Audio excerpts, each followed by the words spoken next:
Kia Niro hibrid. Kijin SUV u hibridnom pakiranju, ukupno 140 konjskih snaga.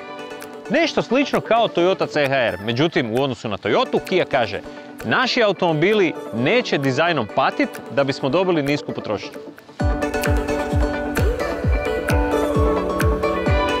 I zaista, sprijeda, naročito prednji kraj, maska, sve izgleda kao, odnosno liči kao i ostali Kijini modeli. Bočna linija ne govori da se ovdje radi o automobilu koji želi što manje potrošiti, nego se radi zapravo o pravom SUV-u, dugačkom 4,3 metra. I ajmo straga. Doći. I straga imamo jedan lijepi spoiler, dva svjetla i tu unutra je prtljažnik od 370 litara. Meni ovaj auto straga, naročito u ovoj crnoj boji, izgleda kao Darth Vader. Pogledajte malo, sam ja u pravu?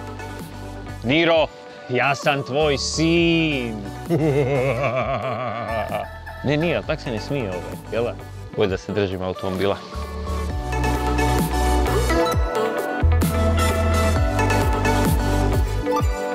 Pod poklopcem motora, motorizacija, odnosno elektrifikacija u ovom slučaju, zajedno imaju 140 konja. Ovaj ovdje benzinac je 100 konja, a ovaj ovdje strujić neću dirati jer piše visoka voltaža.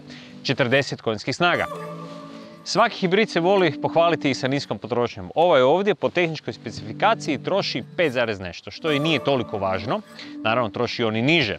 A to je dokazano i tako što je Kia Niro prošle godine u 12. mjesecu oborila Guinnessov rekord u niskoj potrošnji. I to od Los Angelesa do New Yorka, odnosno prema vama ovak stoje. Trošila je samo 3,7 litara. 3,7 litara je odličan rezultat, međutim, ja kao pravi Hrvat uvijek kažem da to ide još niže.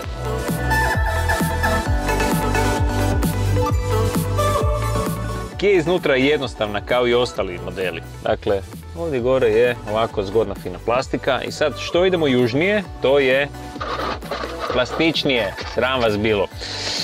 Ono što je kod ovog automobila važno, to je ovaj mjenjač. Inače, ostali hibridi imaju CVT mjenjače, ovaj ovdje ima automatski 6-brzinski sa dvostrukom spojkom.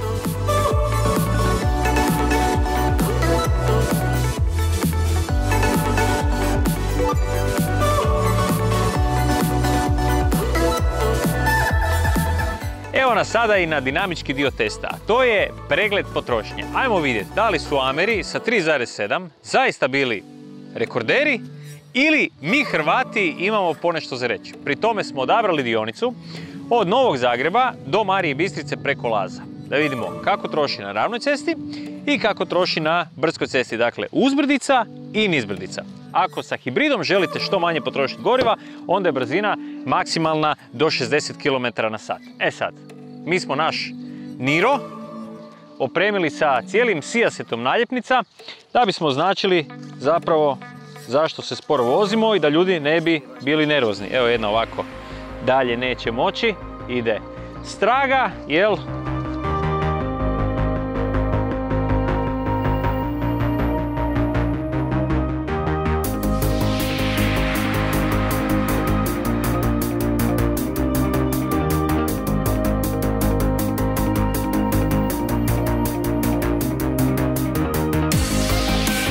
Iz Novog Zagreba smo izašli van, preko Heinzlove prošli smo Sesvete, potrošnja trenutna je 3,4.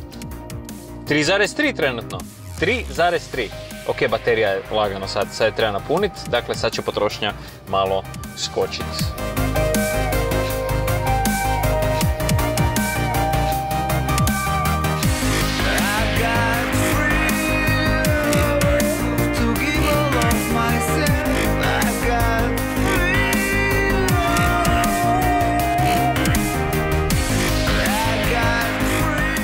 Pola puta. Potrošnja je od Sesveta do ispod Laza skočila sa 3,7 na 4,2. Sad kad krenemo uzbrdo, bit će još veća.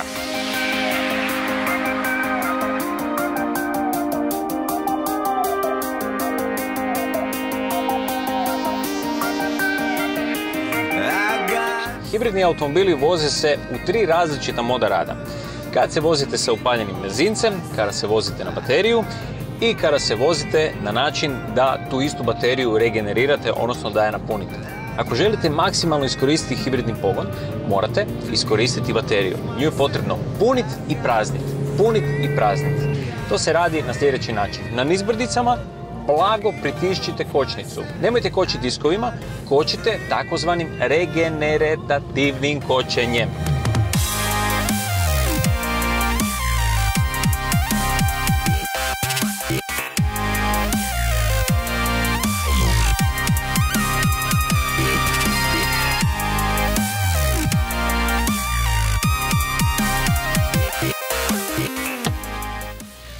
I evo nas od Zagreba do Marije Bistrice sa potrošnjom bolje od Guinnessovog rekorda, 3,6 litre. Guinnessov je bio 3,7.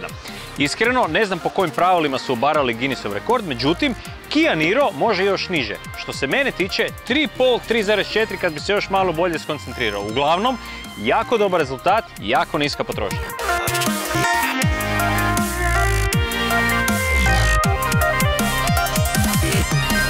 I za kraj, kakav je Niro?